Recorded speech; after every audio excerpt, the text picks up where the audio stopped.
Oh, ga-repair gyapon tag smartwatch diri mga bossing ha. So mo ni ang smartwatch nga gipa-repair sa ato ah. So gipailisan ni siya og battery.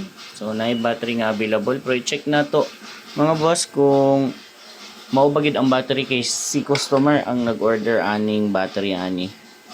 So i-check na to mga bossing. Tanaw na to kung mao ba gid ang battery ani niya. Kaya dili ako ang nag-order ani nga battery, sila ang nag-order ani sa battery. So, sa pag-open ani nga mga smartwatch mga boss, nay uban nga smartwatch nga moagi gid diri sa LCD niya diri kilid. Kini sa black nga kilid. Kani pod siya, ang design pod ani niya is diri pod sa iyahang steel. So, ana na siya. So, kailangan na hinayon para dili madaot ang iyahang smartwatch mga boss. So sa pag-remove ani niya kailangan careful ka kay motherboard man gud ni. So kailangan nato siya i-follow upan gid ani. Ayun mga bossing oh.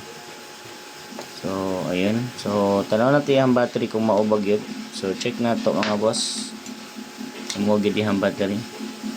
So nara iyang battery tanaw nato mao ba gyud ni siya kay i-orderan ra ba ni ma'am. So sa pag-remove ani, remove sa natong flex niya kay para dili sa gabal inig at remove nato sa motherboard niya. Kay namo gani siya yung mga flex. So dili hapon siya basta-basta ha kay namo gud ni mga switch good. So basin og madaot nato. Dayon ay nakapilit ani niya nga rubber. So kailangan gyud hinay-hinay. So kani siya nga flex sa iya ning charging. So magnetic na niya nga charging kani nga flex na. Magnetic nga charging nga niya. Then ang iyang mga switch na diri kilid-kilid lang. So, yun. Makita ba sa camera nga burot ang battery? So, sakto gid ang battery nga gi-order ni ma'am. Dayon burot ang battery oh. Oh, kita man siya nga burot. So, kasagaran gid mga daot gid sa mga smartwatch. Battery lang gid siya. Samot nagdali na malubat, then samot na ganang dugay na siya masudlan, di dugay siya ka full. So, mag-replace lang gid ta og battery. So burot siya. So napoy dai gi-repair si ma'am no nga kuan Apple Watch. So wala siya nakadala og charger. Gitry na ko sa magnetic sa akong phone dili gid siya mo charge. Pero gaon ni siya, di lang ni siya ga charge, lobat lang ni.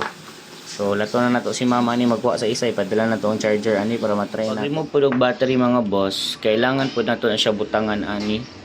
Kay gahi man gud kay na. So kani nga liquid is dali ra na siya muuga, makapahumok pud na siya sa mga glue. Oh, ano. Ayan, tangtang na. So kailangan na to butangan. So wala na siya basa. So muuga man gud na siya dito. So munang gamit gyud kay ni siya kani siya is mo ni siya ang pangtubil sa lighter. So Fuji. Pangtubil na sa lighter. So dili ta pwede mo gamit og alcohol ha kay ang alcohol man gud dili na siya muuga dayon. So kailangan og kanang Fuji gid dapat. So ayun, so ato na lang sa ipainit ato ang soldering iron. Kaya ato ni siya i-remove ang battery then ilisan din nato battery nga bago. Ang battery niya nga bago. So pareha man. So man na tog taod no. So mo ni mga bossing. So makita man nga gaon na siya. So nagi na siya lama normal kay butangan man nato siya kanang liquid nga rubberized. So inig-ugaan niya, mobalik ra ni kasino ang kilid-kilid kay ma-remove ra man nato ni iyang galama-lama diri nga liquid. Kay rubberized na siya, inig-ugaan na ato na siyang matangtang. So trapuhan na na siya.